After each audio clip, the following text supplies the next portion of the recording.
وہ حضرت حنظلہ رضی اللہ تعالیٰ عنہ جن کی شادی ہوئی ہے اور آج پہلی رات ہے، میاں بیوی کے درمیان جو تعلق ہوتا ہے وہ بھی قائم ہو چکا ہے۔ ابن سیرین کا نام سنے، بہت بڑے بزرگ گزرے ہیں، بہت خوبصورت تھے، بہت حسین و جمیل تھے۔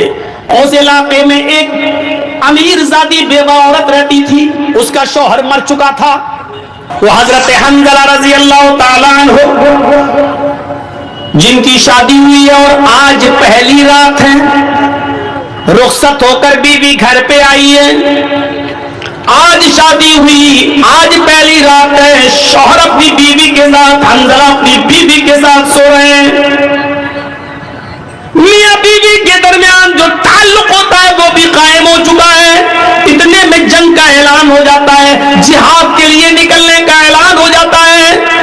حضرت حنظلہ اسی کنڈیشن میں کہ اپنی بیوی سے ملے ہیں، ابھی غسل نہیں کیے، اعلان جہاد سنتے ہیں، اپنا گھوڑا کھولتے ہیں اور جہاد کے لیے نکل جاتے ہیں۔ بیوی کہتی ہے، اے میرے پیارے شوہر، میں تمہیں روک تو نہیں رہی ہوں، جہاد فرض ہے، تمہیں جانا بھی چاہیے، لیکن کم سے کم غسل تو کر لو، نہا تو لو۔ ابھی آپ نے میرے ساتھ صحبت کی ہے، میرے ساتھ ہم بستر ہوئے ہیں اور فوراً میدان جہاد میں جانے لگے ہیں، کم سے کم آپ غسل تو کر لو۔ فرمایا، اے میری بیوی، اعلان نہیں سنا ہے، یہ ندائی، یہ آخری آواز ہے، اس آواز کو سننے کے بعد کوئی شخص بھی اب تھوڑی دیر بھی اپنے گھر میں نہیں رک سکتا ہے۔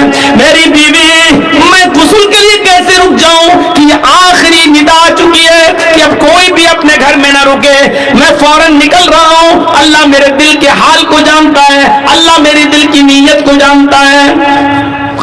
اٹھے، گھوڑا کھولا اور دوڑے اور چلے گئے میدان جنگ میں، لڑے، کئی کافروں کو قتل بھی کیا، لیکن اس جنگ کے اندر خود بھی شہید ہو گئے، شہید ہو گئے۔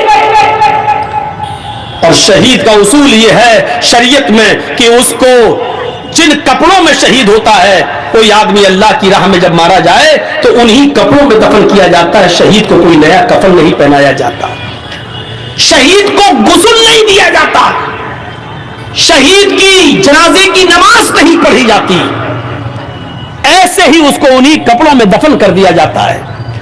جب اس کو دفن کرنے کے لیے لے جایا جا رہا تھا تو حنظلہ کی بیوی کہنے لگی، اے اللہ کے رسول، میرے شوہر کو غسل دے دیجیے۔ اللہ کے نبی فرماتے ہیں، اے حنظلہ کی بیوی، کیا تجھے پتہ نہیں تیرا شوہر شہید ہوا ہے اور شہید کو غسل نہیں دیا جاتا؟ اس کو انہی کپڑوں میں دفنایا جائے گا، انہی کپڑوں میں دفنایا جائے گا جس میں وہ شہید ہوا ہے، اور قیامت کے دن اسی حال میں اٹھے گا کہ اس کے جسم سے خون گر رہا ہوگا۔ اللہ گرتے ہوئے خون کو دیکھ کر کہے گا، فرشتوں، اس کو جنت میں لے جاؤ، یہ تو میرے لیے ساری چیزوں کی قربانی دے کر آیا ہے، اس کا کیا حساب لوں، اس سے کیا سوال کروں، اس سے کیا پوچھ تاچھ کروں، اس سے کیا کوشچن آنسر کروں، اس کو جنت میں داخل کر دو۔ حنظلہ کی بیوی کہتی ہے، اللہ کے رسول، میں کیسے بتاؤں؟ ان اللہ لا یستحی من الحق، اللہ تعالیٰ حق بات سے نہیں شرماتا ہے۔ میری شادی ہوئی تھی، حنظلہ نے میرے ساتھ رات گزاری تھی اور میرے ساتھ صحبت کی تھی، اور جب آخری اعلان سنا تو بغیر غسل کے وہ نکل گئے اور جہاد کرنے لگے۔ میں اس غسل کی بات کر رہی ہوں جو غسل بیوی سے ملنے کے بعد کیا جاتا ہے۔ حنظلہ کو وہ غسل دے دیجئے، کیونکہ حنظلہ بغیر غسل کے نکل گئے تھے اور وہ شہید کر دیے گئے۔ تھوڑی دیر توقف کیا، اللہ کے نبی جناب محمد رسول اللہ تھوڑی دیر رکے رہے اور تھوڑی دیر کے بعد فرمایا، ساتھیوں، اس جنازے کو اٹھاؤ اور قبرستان میں لے جا کر ان کو دفن کرو، میں بھی چل رہا ہوں۔ حنظلہ کی بیوی پھر بولی، اے اللہ کے نبی، اتنی دیر رکنے کے بعد بھی آپ نے غسل نہیں دیا۔ فرمایا، اے حنظلہ کی بیوی، اپنے گھر جا، تیرے شوہر کو محمد رسول اللہ کی غسل کی ضرورت نہیں ہے۔ آسمان سے 70,000 فرشتے زمین پر اترے اور ان فرشتوں نے تیرے شوہر کو غسل دے دیا۔